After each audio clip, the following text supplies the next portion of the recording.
All right, what's up? Good morning, PT on Ice. Great to see everybody. Dr. Jeff Moore here. So I am just back from Mayo Clinic in Rochester as well as in Sioux Falls, South Dakota. So thanks everyone who was out at the course. We had a great turnout and what an absolutely beautiful facility. So that was a wonderful 8 or 9 days. Got in late last night. I'm here in Colorado for about 20 hours. And then I've got to head tomorrow morning out to Santa Barbara. So for those of you going to cervical spine in Santa Barbara, that's going to be a blast as well. Jordan Berry's driving down from Northern California to help me out, so that should be a really good weekend. And then we've got Traverse City next weekend for lumbar, and then Milwaukee over at Marquette University for lumbar. So I'm just rapid fire right now. Hope everybody's having an awesome Thursday. So the genesis of this episode was somebody reached out. Well, it was just more of a collegial conversation, but they were asking about, when you go to interviews, should you bring questions? In this being kind of our Leadership Thursday podcast episode, I thought that was a good one to tackle because the first answer is obvious. Like, if you don't bring questions, you don't get the job. I mean, at least in my world, like if you don't come to the table on interview day with really any interest at all and any follow-up questions and any, looking to dive deeper and make sure the place is a good fit. I mean, if you have not thought long enough to prepare a series of questions, I can't imagine that we're going to be a good fit long term, right? So, I mean, the number one answer is yes, you need to bring questions. But I think then you got to go further and say, and this is where the conversation went, was, well, what questions, right? So what are some good examples, of questions for any interview, almost generic of profession or sector? Like, what are just some good questions? I think you got to reflect on that. Hey, what's up, Liz? Pain Reframe Day bonus indeed. Thanks, Liz. Thanks for being here. Hope everything's going well in the UP. Liz, I'll be up there coming up here around Thanksgiving, so we should connect. I'll be going to Marquette University in Milwaukee to do a course, then driving up there. So we'll chat today.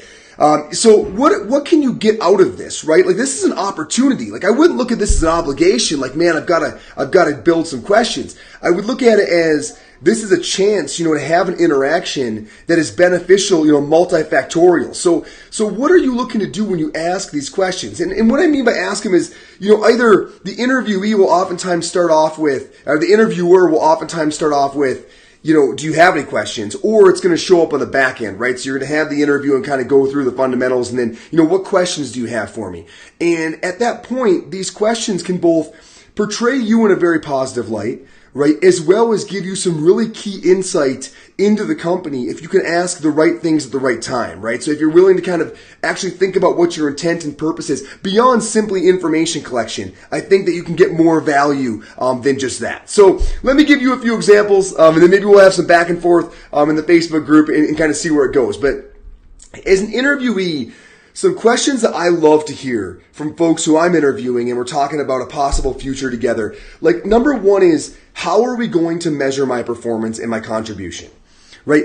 It's a great question because it shows a desire for accountability, right? Like, that person wants to know that their feet are being held to the fire, that they are being weighed and measured. And people who want to get better have that underlying desire always. Like, how are we going to know if I'm doing what I need to be doing, right? And it demonstrates a certain level of competitiveness, right? Kind of that edge of like, it matters to me that not only do I believe that I'm on the right page, but as an organization, we have some metrics that are tracking me so that I'm getting feedback consistently and able to adjust in real time to be able to perform at my highest level. People that have a desire and a thirst for that feedback in those metrics, in those measurement tools, are a different group. It's the exact opposite of the group that's kind of hoping they aren't getting measured, right? So they can kind of sneak by or skate by and do the bare minimum and maybe nobody will notice, right? That is the exact opposite of that person, right? And that to me is a very appealing mindset and a very appealing characteristic. At the same time, what you're going to find out as the interviewee is it's going to shed some light on what the company values the most, right? Because when they respond with, well, we measure you by productivity, right? Or we measure you by how satisfied customers are, right? What's that net promoter score? Or we measure you by, volume of work that you're doing. Like, all of these different things are going to reveal probably what the company is valuing the most. And that may or may not jive with what you value the most. But I think that question, when asked appropriately, can give some really quick insight into what are the couple things that person responds to that they're tracking most consistently on their employees. Certainly gives you a window into what they care most about in their employees. And then that gives you a nice insight into, is that what I care about, right? And is this going to be a good fit? So I love that question. How are you going to measure my performance and my contribution? Right? Going a little bit further, right? What market angles are going to differentiate your company in the next 5 years? Okay, so as an interviewee, I love the question. What market angles are going to differentiate your company in the next 5 years? Right? So it shows that as somebody interviewing you, it shows that you are thinking ahead. Right, that you're thinking ahead and you're entertaining a future with the company, right? So one thing that a lot of companies struggle with, especially in this latest generation, is turnover, right? And is people staying for 6 months or a year and then bailing. And when people start asking questions about, hey, where is this thing going in the next couple of years? It shows at a bare minimum they are thinking about being around for the next couple of years. So it shows that they're thinking ahead, trying to see around the corner, and they have some intent, right, to be a part of the organization around that corner. So I think that to build confidence in the employer's mind and light is a really nice lever. Now, from your perspective, right, you want to know that any company you're going into is not resistant to change. And not only are they not resistant, they're actually planning for it and ready to embrace it. So they're ready to capitalize on change. Those are very exciting companies to be a part of, right? There's nothing less exciting than being a part of a company that established a way of doing things well before you were there. And now pretty much their MO is to keep doing it the same way until it fizzles, right? As opposed to the company who's always looking around at market angles and wondering, where is this thing going and how can we position ourselves? So I think that you now know that you're with a kind of company that is forward thinking, and that's always going to be more exciting than being with one who's not, right? The other thing you're going to see is, I know you can now see, is the direction they're going to be one where my talents are well utilized. So you've got a snapshot at a given point in time with a company and what they're doing right now and how they're doing it and what their network is and what their mechanisms are. But really your question should be, where is the company going to be in 2 to 3 years as my employment kind of becomes more mature? Are we going to be doing things that still leverage my skill set as much, or maybe leverage my skill set more than what we're doing right now? So if you can get a little bit of a glimpse on where they intend to steer that ship, you can get a good idea of how valuable are you going to be to the organization, not just currently when you're brought on board, right, but for the foreseeable future. So I think that question of what market angles are going to differentiate your company in the next few years gives some really good insight on both sides. Now, this next one's a little debatable, but I do think it's appropriate just because there's so much talk about it in the workplace, and it is the generation that we're in, right?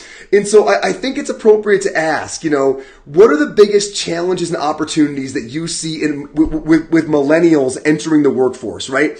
Because it's such a buzz topic, but I do think it gives you fantastic insight, right? And I think it's cool from the employer's side that they're aware that you're thinking about it, right? That you're not naive to the fact that different generations bring on board different challenges and different opportunities, and you're sort of able to see things outside of yourself and from that 30,000 foot view. I mean, that is very much a different kind of employee who's considering things from all angles in that way, right? But I would say this gives you some really awesome information because it's going to be really easy to see if these people have never really thought about it, right? Because they're going to say these classic generic things like, well, millennials are great because they're really good at social media, right? Or they're really good at technology, or we love the new energy they bring, right? Just kind of like these quintessential things that, like, man, you have not thought about this for a second. Like, those are the gut responses, right, that anybody would give if they haven't put any thought into it.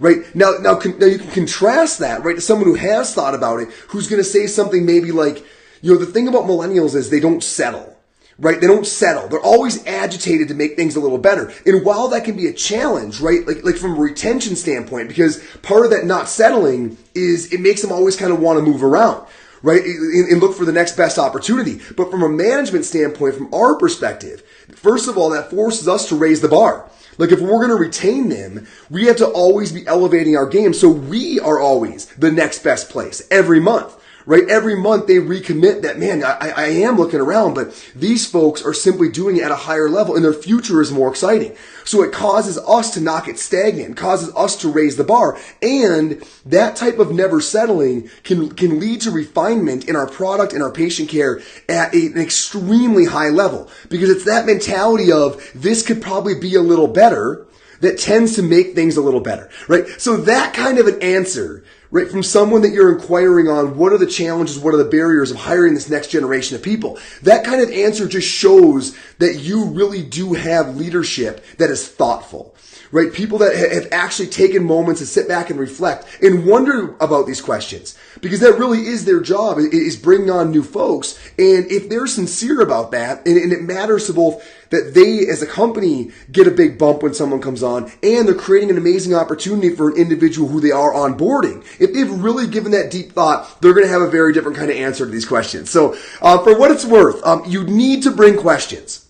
And I think questions are incredible opportunities, because you can really portray yourself in a positive light, and the company you can learn a ton about the company. Because oftentimes, if you're not asking generic stuff, they won't have generic answers. And it's when you get outside of generic answers that you really start seeing some of the light of the folks who, in a very real way, are going to be your work family for the foreseeable future. So take advantage of it. Hopefully questions like this can help. But throw some back at me. Hit me up on Facebook. I'll be around here in Colorado all day, and then out of here at 5 in the morning tomorrow. Heading to California. Anybody going to cervical spine this weekend in Santa Barbara? Hayashida Physical Therapy. We'll see you over there. Otherwise, maybe I'll see you in Traverse City or Milwaukee, or perhaps on a Thursday in the near future. Take care, everybody. Kill it in clinic.